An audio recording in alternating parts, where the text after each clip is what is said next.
Kami dari kelompok 5 akan menjelaskan salah satu media pembelajaran animasi tentang sistem gerak pada manusia. Sebelum itu, kami akan memperkenalkan diri masing-masing.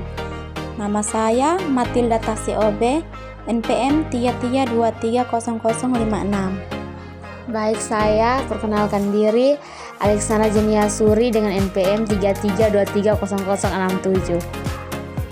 Nama saya Florentina Amaral, MPM 33230082. Perkenalkan, nama saya Marcelino Stai dengan MPM 33230050. Sistem gerak pada manusia dibagi menjadi 3. Yang pertama tulang, yang kedua sendi, dan otot. Sistem gerak merupakan kesatuan di tubuh manusia yang membuat manusia biasa bergerak seperti yang dikehendaki. Di sini kita akan menjelaskan bagian-bagian pertama, yaitu tulang. Tulang mempunyai fungsi utama sebagai alat gerak pasif, artinya tulang hanya dapat bekerja atau bergerak apabila bantuan dari otot. Berbagai fungsi tulang bagi manusia antara lain. Yang pertama, tulang berfungsi memberikan bentuk tubuh. Yang kedua, menahan dan menggerakkan tubuh manusia. Yang ketiga, tulang menjadi tempat melekatnya otot. Yang keempat, tulang berfungsi melindungi organ-organ vital di dalam tubuh. Yang kelima, tulang berfungsi sebagai alat gerak pasif. Yang keenam, sebagai penghasil sel darah di dalam sumsum tubuh.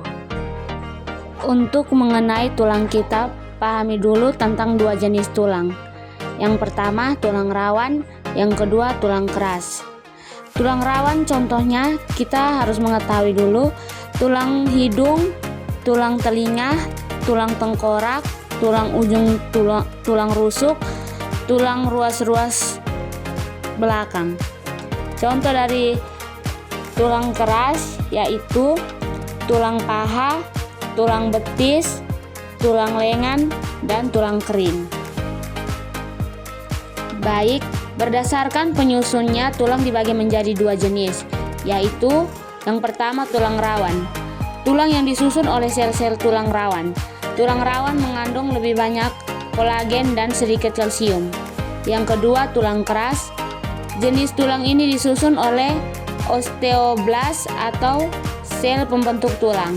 Tulang keras mengandung lebih banyak kalsium dan sedikit kolagen.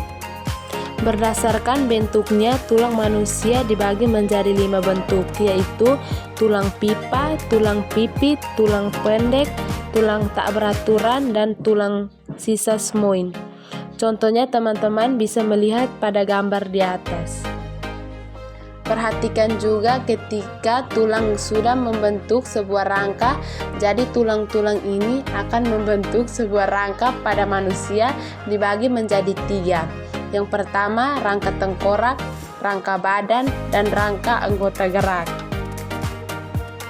Yang kedua, kita akan membahas tentang sendi.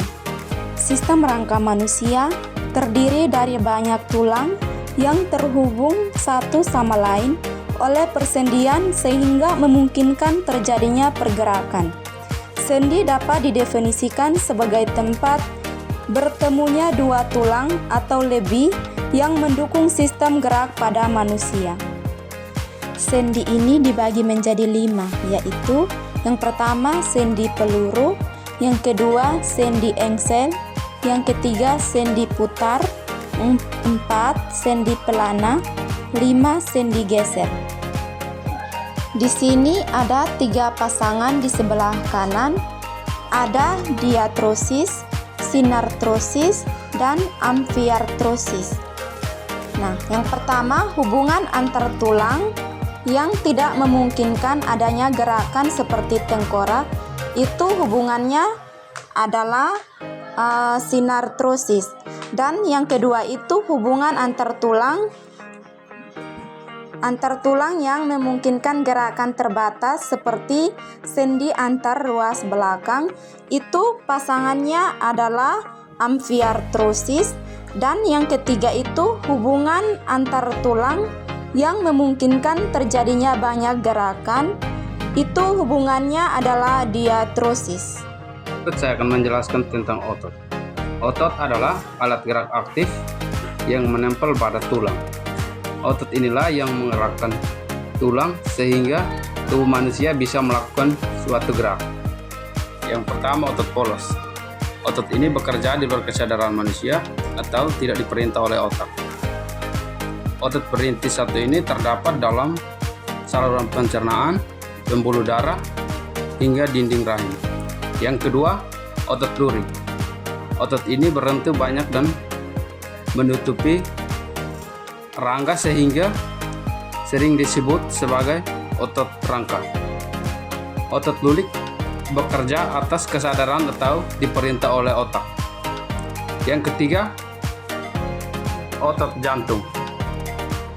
Sesuai nama, otot ini berada di dalam jantung. Otot ini bekerja di luar kesadaran, tidak menurut perintah otak. Otot polos adalah otot yang berada pada organ dalam, salah satunya organ jantung.